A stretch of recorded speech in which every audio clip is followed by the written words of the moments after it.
Olá pessoal, tudo bem? Sou o professor Gilvan Leite da disciplina de Ciências e hoje vamos ter mais uma aula de Química falando aí sobre a estrutura atômica, né, os modelos atômicos e um pouquinho sobre os elementos químicos.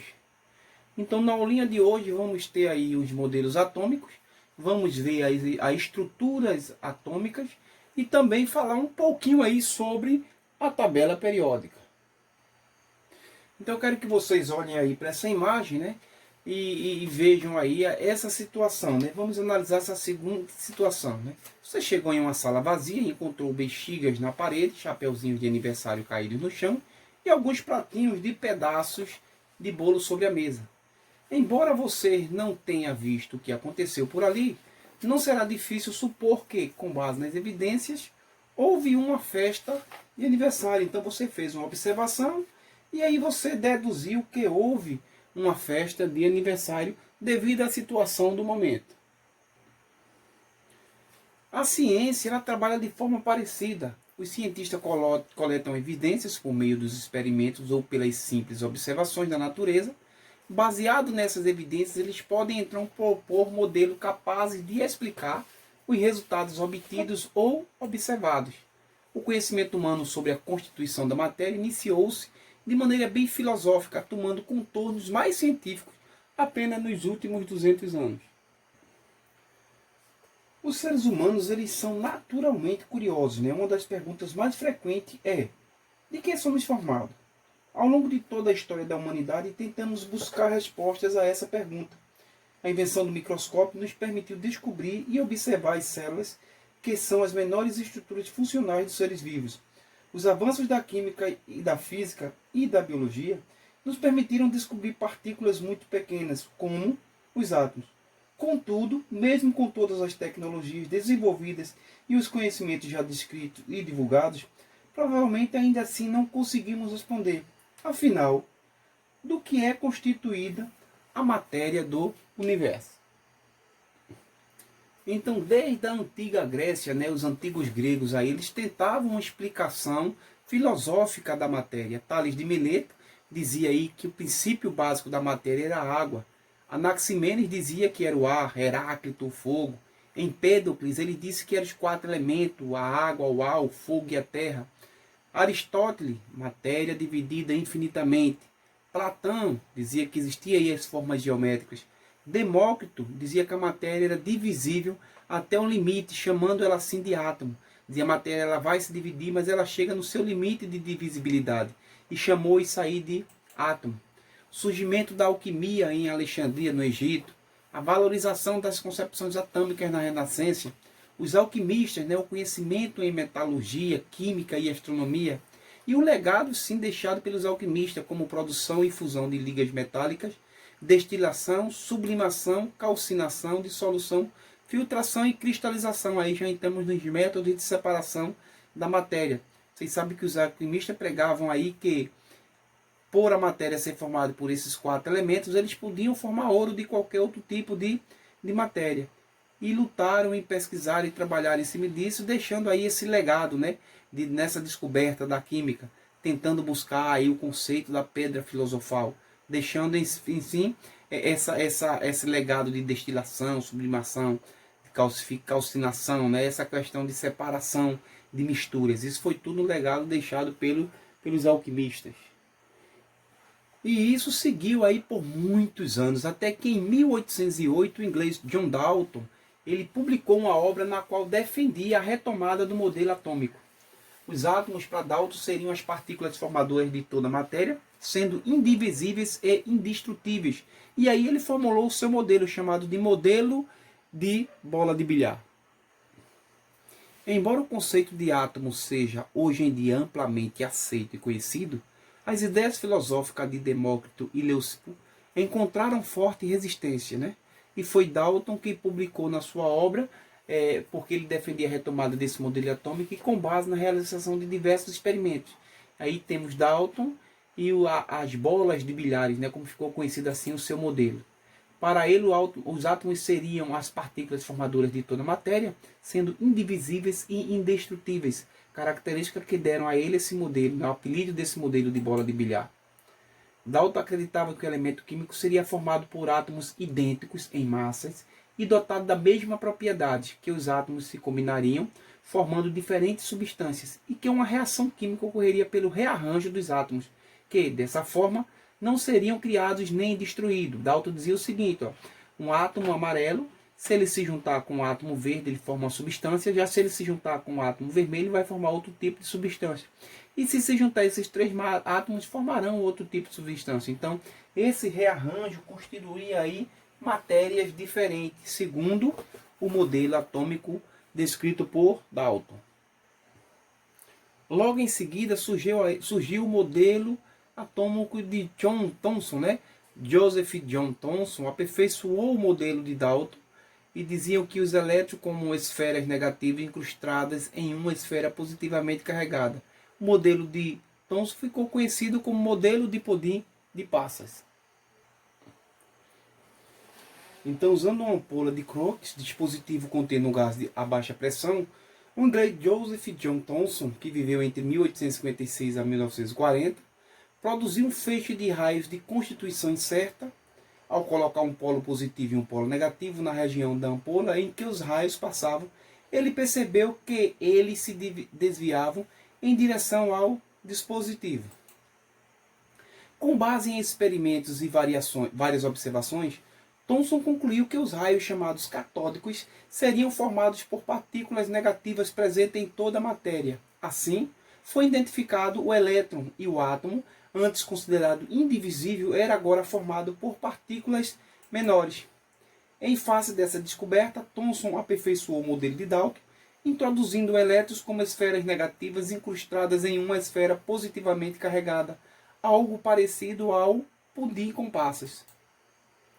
Aqui temos a ampola por Thomson, usada, na qual os raios catódicos se desviavam em direção ao polo positivo. E aqui temos o modelo de pudim de passa, aquela esfera que antes era maciça. E depois da descoberta de Thomson, vemos aqui os elétrons, que são cargas negativas incrustadas nessa esfera maciça, o que deu a ele o modelo de pudim de passa. Esse foi o nome dado a este modelo.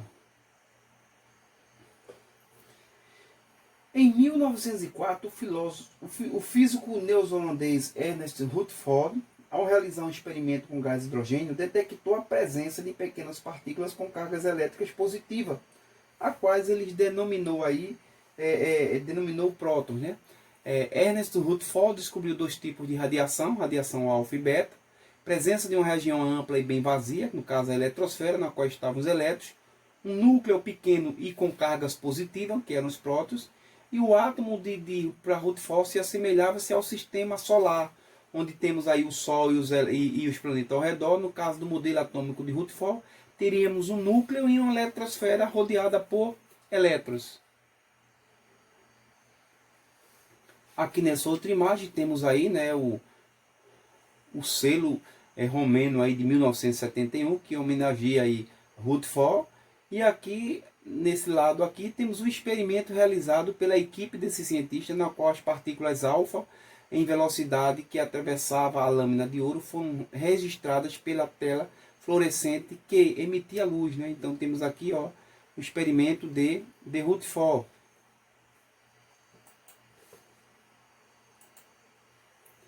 Os resultados do experimento de Rutherford ficam claros quando percebemos que o átomo é formado por ampla região vazia e por um núcleo pequeno, denso e positivo. Temos aqui a lâmina de ouro, formação dessa lâmina por átomos.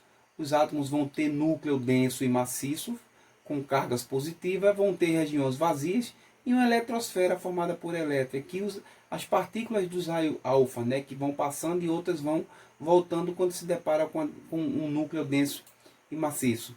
Rutherford propôs um novo modelo atômico. A maioria das partículas alfa atravessava a lâmina diretamente, sem sofrer desvios por causa da presença de uma região ampla e bem vazia, chamada de eletrosfera, na qual estavam os elétrons.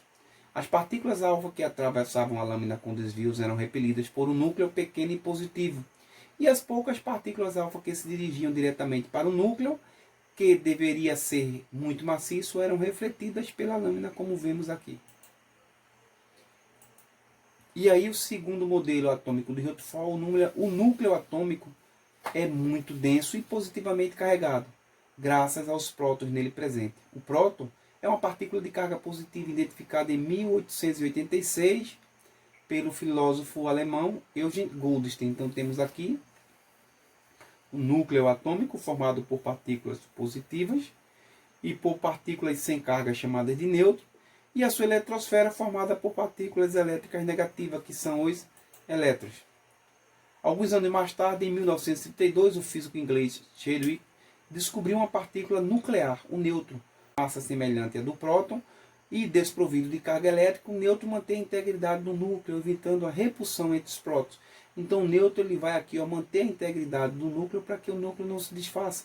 Já que o núcleo é formado por cargas positivas e ao redor dele tem cargas negativas, a tendência é das cargas opostas se atraírem. Porém, temos aqui no núcleo, compondo assim a sua estrutura, as cargas neutras que vão deixar esse núcleo estabilizado. Então temos aqui a representação do núcleo atômico. Os nêutrons não têm carga elétrica e ao redor a eletrosfera. Aqui temos a imagem mostrando o núcleo do átomo com prótons e nêutrons e a sua eletrosfera formada por elétrons. Número atômico. O que seria número atômico? O número atômico é o número de prótons presente no núcleo do átomo. Ele é representado pela letra Z e ele é o que dá a característica, é o que identifica o elemento químico. Então, para cada elemento químico eu tenho um número atômico específico. Não existem elementos químicos diferentes com número atômico iguais. O número atômico ele é igual ao número de prótons. Então, se esse átomo tem 3 prótons, esse átomo tem um número atômico igual a 3. Lembrando também que a quantidade de número de prótons num átomo eletronicamente neutro, ele também é a mesma quantidade de elétrons. Se eu tenho 3 prótons, eu vou ter que ter 3 elétrons, 3 cargas positivas, 3 negativas. Então, o número atômico é igual ao número de prótons, que vai ser igual ao número de elétrons quando o átomo é eletronicamente neutro. O átomo é composto pelo núcleo, que apresenta os prótons e os nêutrons, e pela eletrosfera, composta pelos elétrons. A massa do átomo. O número de massa do átomo é representado pela letra A, e ela está praticamente concentrada no núcleo, local em que se encontram não apenas prótons, mas também nêutrons. A soma do número de prótons e de nêutrons presente em um núcleo atômico corresponde ao valor da massa, como já da massa do átomo, já que os elétrons têm massa desprezível. Então vamos lá. Eu tenho aqui o número de massa de um átomo será igual à soma dos seus prótons mais os seus nêutrons. Então massa é igual a prótons mais nêutrons. Lembrando que próton, P, é igual a Z, e Z é o número atômico, é o número do elemento químico. Lembrando que no átomo neutro, quando eu falo átomo eletronicamente neutro, o número de prótons, que são cargas positivas, vai ser igual ao número de elétrons, que são as cargas negativas. A nomenclatura e a representação dos elementos químicos. Até a Idade Média, poucos elementos químicos eram conhecidos. Carbono, mercúrio, ouro, prata e cobre eram alguns deles. Esses elementos receberam nomes de acordo com as características visíveis, como cor ou local em que apareciam em abundância. Então temos aí, para dar nome ao átomo, antigamente se levava em consideração a cor ou o local onde ele era encontrado. No caso aqui, o nome em português: ouro, prata, mercúrio, carbono e cobre. O nome em latim: aurum, argento, hidrogênio, carbono e cumpro. Origem do ouro, nome porque ele é amarelo. Prata, brilhante. Mercúrio, água prateada. Carbono, carvão. E o cobre, Chipre, ilha em que o cobre é encontrado em abundância. Tempos depois, outros elementos foram descobertos e nomeados de acordo com suas características ou com forma de homenagear pessoas, lugares ou deuses.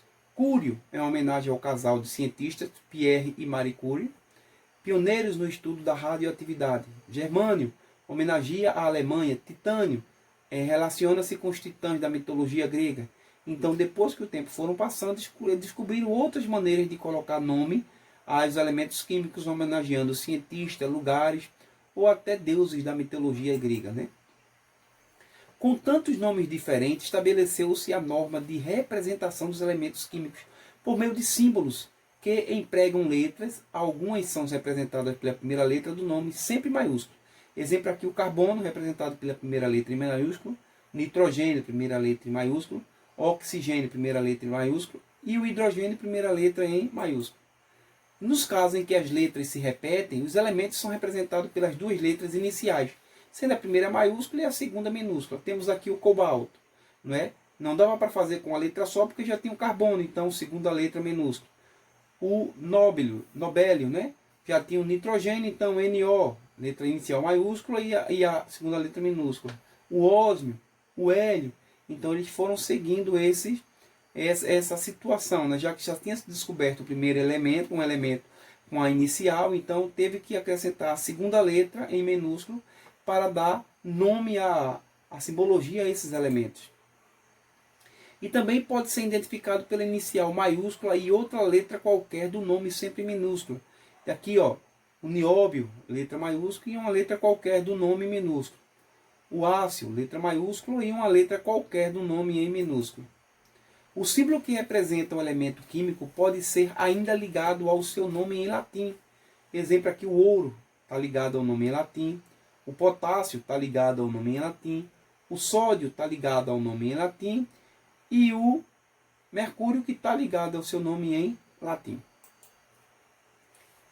A representação de um átomo emprega a seguinte notação, em que X é o símbolo do elemento, A é o número de massa e Z é o número atômico. Vamos prestar atenção nisso aqui. Vamos lá. Eu tenho um elemento X qualquer, um elemento hipotético. Aqui em cima fica representando o seu número de massa. Letra A representa isso. E aqui embaixo o seu número atômico. Consequentemente, o seu número de próton, que é igual ao seu número de elétrons, se esse átomo for neutro. Pode ser representado assim ou assim. Elemento X, número de próton e número de massa. Vamos, por exemplo, aqui, ó, o elemento químico sódio. Seu número de próton, seu número de massa é 23 e o seu número de próton é 11. Ou aqui, ó, número de massa 23, número de próton 11. Se eu perguntasse qual é o número atômico do sódio, o número atômico é igual ao número de próton, 11. E o número de elétrons, já que esse átomo é neutro, o número de elétrons também é 11. E qual o seu número de massa? Eita, agora o senhor pegou, professor. Não, mas vamos lá. Simples, fácil e objetivo. Se A, que é massa, é igual a prótons menos o próton mais neutro, então para eu achar neutro eu jogo para cá, ó. Quem está somando passa subtraindo. Então neutro é igual ao número de massa menos o número de prótons. Quem é massa? 23. Quem é prótons? 11. 23 menos 11, 12. O número de neutro é igual a 12. Se os átomos não forem eletronicamente neutros, essa informação precisará ser claramente demonstrada. Caso o número de prótons seja diferente do número de elétrons, o átomo passará a ser chamado de íon. Se o número de prótons for superior ao de elétrons, o íon será denominado cátion, será positivo. Caso o número de elétrons seja superior ao de prótons, o íon receberá o nome ânion, negativo. Essa característica é indicada acima e à direita do símbolo do elemento químico. Vamos ver isso aqui com calma. Eu disse que vou usar a vocês que o número de sódio tem como massa 23 e número de próton igual a 11. Consequentemente, o número de elétrons também seria 11, só que quando o átomo é eletronicamente neutro. Quando o átomo perde ou ganha elétrons, ele deixa de ser eletronicamente neutro e ele passa a ser chamado de íon. Quando ele perde elétron, ele fica mais positivo. Esse íon é chamado de cátion, representado aqui pelo símbolo mais. Quando esse átomo ele ganha elétrons, esse íon passa a ser chamado de ânion. E aqui eu tenho a representação negativa. Ó. O que é que eu quero dizer com isso? Sódio, que tinha número de próton igual a 11, ele perdeu um elétron e ficou eletronicamente mais positivo. Eu tenho aqui, ó, 1 mais. Já o nitrogênio, ele tinha um número de próton igual a 7, ele tinha 7 elétrons, mas ele ficou 3 vezes mais negativo, então ele recebeu 3 elétrons. Lembre-se sempre que o número de prótons é o número do elemento químico, ele não altera. Como aqui no caso do nitrogênio, ele tinha, ó, 1 2, 3, 4, 5, 6, 7 prótons. Beleza. Se ele fosse eletronicamente neutro, ele deveria ter 1, 2, 3, 4, 5, 6, 7 elétrons. Como ele está 3 vezes mais negativo, ele recebeu 1, 2, 3 elétrons. Levando em consideração ao próton, ao sódio, tem 1, 2, 3, 4, 5, 6, 7, 8, 9, 10, 11 prótons, 11 cargas positivas. Se ele está positivamente uma vez mais, então ele perdeu um elétron. Ele tem 1, 2, 3, 4, 5, 6, 7, 8, 9, 10 elétrons. Sinal que ele perdeu 1. Professor, se ele está com mais, não era para ele ganhar uma carga positiva? Não. Se ele ganha uma carga positiva, o número de prótons dele deixa de ser 11 e passa a ser 12. Ele deixaria de ser sódio e passaria a ser outro elemento. Não é porque o número atômico dele seria outro. Então ele não pode mexer no seu número de próton, porque isso aqui é o número do elemento químico, é o número atômico. O que é que ele mexe? Ele mexe na quantidade de elétrons. Toda vez que eu tenho aqui um íon, não é? Eu vou ter essa identificação aqui. Se um íon for mais positivo, vou ter aqui a quantidade de cargas positivas a mais. Se for 1 é 1, se for 2 vai ser 2 mais, se for 3 é 3 mais. E se ele for ânion, eu vou ter aqui um número negativo, dizendo que ele ganhou ou recebeu cargas negativas, elétrons aí no caso. A grande variedade de átomos existentes no universo possibilita a ocorrência de algumas composições coincidentes. Embora pertencentes ao mesmo elemento químico, dois átomos podem ser diferentes entre si se tiverem diferentes números de nêutrons. Nesse caso, eles apresentam o mesmo número atômico e diferente número de massa, sendo denominados isótopos. Os elementos químicos hidrogênio, por exemplo, existem na natureza como uma mistura de 3 diferentes isótopos, prótio, deutério e trítio. Professor, explica isso aí, vamos lá, com calma. Se os átomos são do mesmo elemento químico, eles são isótopos. Exemplo, o hidrogênio, ele é isótopo de outro tipo de hidrogênio. Por quê, professor? O que é que eles têm diferente? O número de massa. Vou dar um exemplo aqui, o prótio. É a variedade de hidrogênio que apresenta apenas um próton e nenhum nêutron. No caso, o número de massa dele é 1. Ele só tem um próton, ele não tem nêutron, o número de massa é 1. Ele é encontrado aí em 99,98% das ocorrências do hidrogênio no ambiente. Aqui já eu tenho o deutério. Veja que o número de próton é o mesmo elemento químico. Porém, ele tem um número de massa diferente, porque ele tem um próton e tem um nêutron. 1 mais 1, 2. O número de massa dele é 2. Então ele forma o deutério. E aqui eu tenho o trítio, né? Número atômico 1, então ele é um hidrogênio, porém ele tem um número de massa igual a 3. Por quê? Porque ele tem 2 nêutrons. 1 mais 2, 3. Toda vez que eu tenho um elemento com o mesmo número de prótons, diferente número de massas, eu vou ter aí o meu isótopos. E isótopos. Então tem aqui ó, o pezinho de prótons. Com outros elementos de coincidências, existem aí outros elementos de coincidência entre os átomos. São aqui os isóbaros, os isótonos e os isoeletrônicos. Professor, o que são isóbaros? Isóbaros, número de massa, são aqueles átomos de diferentes elementos químicos que apresentam o mesmo número de massa. Professor, o que são isótonos? O próprio nome diz isótonos, nêutrons. São os átomos de diferentes elementos químicos que apresentam o mesmo número de nêutrons. Aqui eu tenho o argônio e o cálcio com número de massa igual a 40 e diferente número de prótons. Aqui eu tenho o sódio e o manganês com 23 número de massa, 24 número de massa, número de prótons 11, número de prótons 12, 23 menos 11, 12, 24 menos 12, 12. Ele tem iguais números de nêutron, por isso eles são isótonos. E aqui eu tenho exemplo de elementos que são isoeletrônicos, são átomos que apresentam o mesmo número atômico, o mesmo número de elétrons, levando em consideração aqui os cátions, né, os íons que vão perder e que vão ganhar. No caso aqui, ó, número de próton 7, ganhou 3 elétrons, ficou com 10. Número de próton 8, então 8 teria 8 elétrons, ganhou 2, ficou com 10. Número de próton 9, ganhou 1 elétron, ficou com 10. Número de próton 10, não tem cargas elétricas, aqui eletronicamente neutro, então ele tem 10 elétrons. E aqui o sódio, número de próton 11, perdeu 1 elétron, ficou uma vez mais positivo, então ficou com 10 elétrons. Aqui eu tenho um átomo eletronicamente neutro, ele nem ganhou nem recebeu elétron. Aqui eu tenho um íon positivo chamado de cátion, e aqui eu tenho 3 íons negativos chamados de ânions. Em 1897, Thomson demonstrou a existência de partículas cerca de 1000 vezes menores que o próprio átomo, os elétrons. Isso foi possível com a descoberta da relação entre cargas e a massa dessa partícula, que estão distribuídas ao redor do núcleo em camadas ou em níveis de energias, compondo aí uma região denominada de eletrosfera. Então aqui eu tenho o núcleo do átomo, e o átomo ele pode ter até 7 camadas eletrônicas, representadas por letras, né? Camada K, L, M, N, O, P, Q, levando em consideração o número de elétrons. Então o núcleo do átomo e as suas 7 camadas.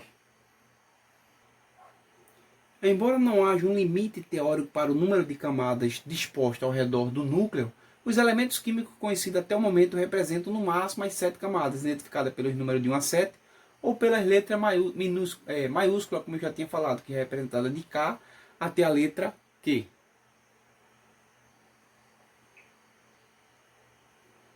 A eletrosfera de um átomo também apresenta aí subníveis, né? Que é aqueles que vão suportar um número máximo de elétrons. Então, os subníveis da camada eletrônica é o S, o P, o D e o F. O subnível S suporta 2 elétrons, o subnível P suporta 6, o D suporta 10, o subnível S suporta 14.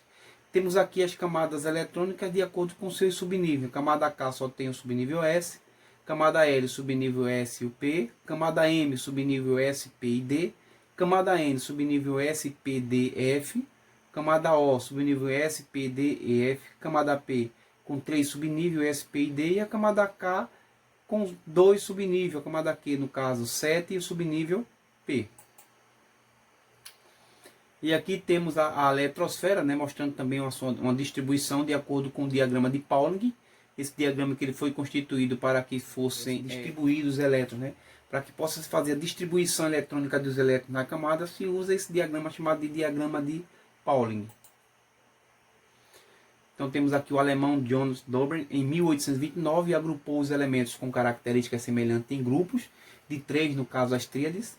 Em 1862, o francês Alexandre Emile Champtors dispôs um esquema em espiral que recebeu o nome de parafuso telúrico. John Neurandis, Lei das Oitavas, e Dmitry Mendeleev, que publicou sua primeira tabela periódica em 1869. Em 1914, a correção pelo inglês em Moseley. E aí temos a tabela periódica atual, né? Mostrando aqui que os elementos químicos eles estão em períodos, né? Levando em consideração na horizontal, primeiro, segundo, terceiro, quarto, quinto, sexto, sétimo período, que também são representados pelas letras das camadas eletrônicas KL, M, N, O, P, Q, né? E aqui as famílias, que vai da família 1 à família 18. E aí, por fim, pessoal, destacando aí para vocês como é que fica na tabela periódica o elemento químico, né? Aqui em cima temos o número atômico, não é?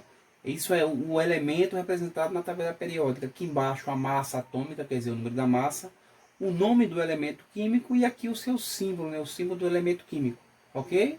Pessoal, contudo aí eu quero concluir a nossa aulinha de química por hoje, agradecendo a vocês aí pela paciência que vocês têm em estar assistindo essa aula, e até a próxima aulinha aí, se Deus nos consentir. Tchau, e um cheiro bem forte no coração de cada um.